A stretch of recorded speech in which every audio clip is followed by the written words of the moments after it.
In season 11 of Full Measure, we continue to showcase reporting from our terrific correspondents, Scott Thuman, Lisa Fletcher, and Mackenzie Frost. Thank you for another wonderful season.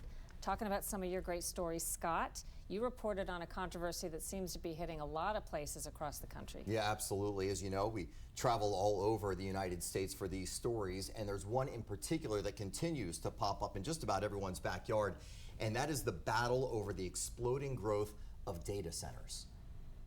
You might have passed by one of these giant windowless buildings, but it is rare to get an invitation to go inside.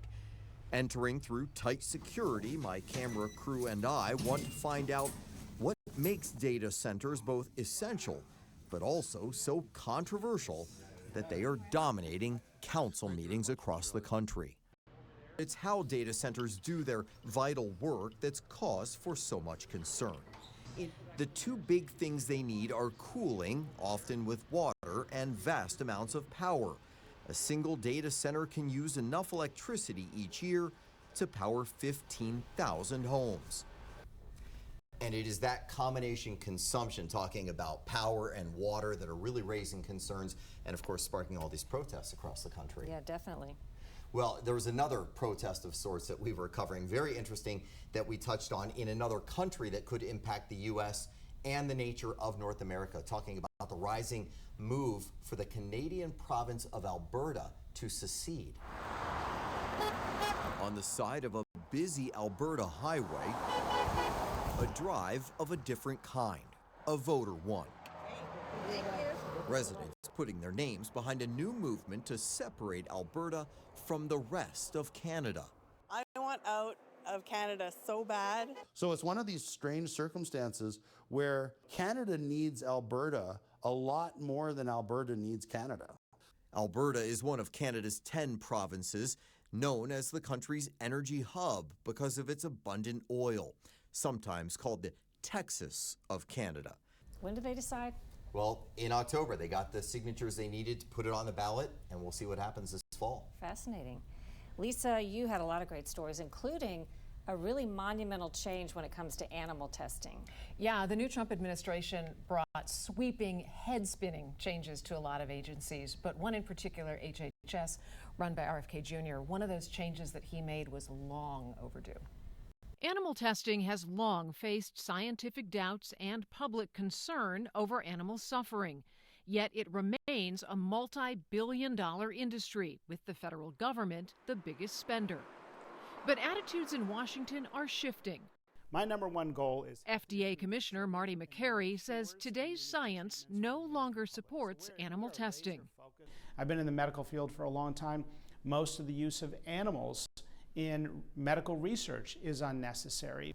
He's out at FDA, but these changes will still take effect. Absolutely, and the FDA is going to continue, we think, to move toward this new technology that mimics human organs, and it allows researchers to safely test drugs in a way that they haven't been before, because there's a 90% or more failure rate when drugs for humans are tested on animals. Incredible. Yeah. We had another initiative happen that was long overdue. It was an executive order signed by President Trump in April to regulate name, image, and likeness. So this is something at Full Measure we've been doing for a long time. And there is so much money involved here that it's just unconscionable to cut him out of it. Scrimetti helped lead an antitrust lawsuit to force the NCAA, the body that regulates college athletics, to let high school athletes ink commercial deals before they even sign with a college. They have a legal right to name, image, and likeness money. And if you don't allow them to explore the opportunities out there, you're depriving them of the ability to benefit from market forces.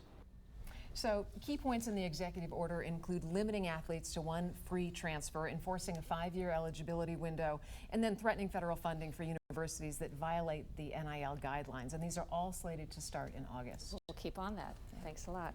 And then Mackenzie, you looked at a Trump Term 2 foreign policy.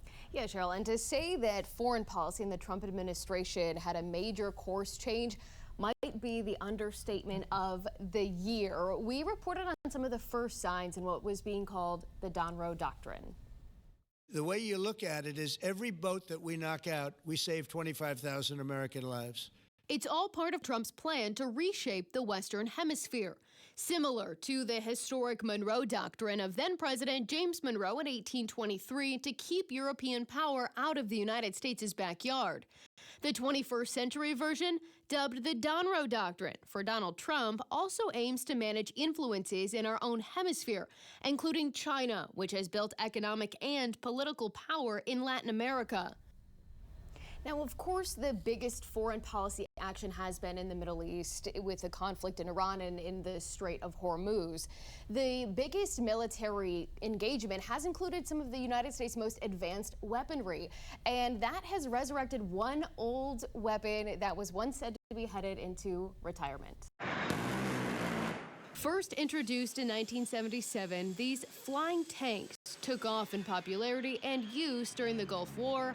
And in the 90s and 2000s, the military leaned on the A-10's capabilities to overwhelm American adversaries all over the Middle East.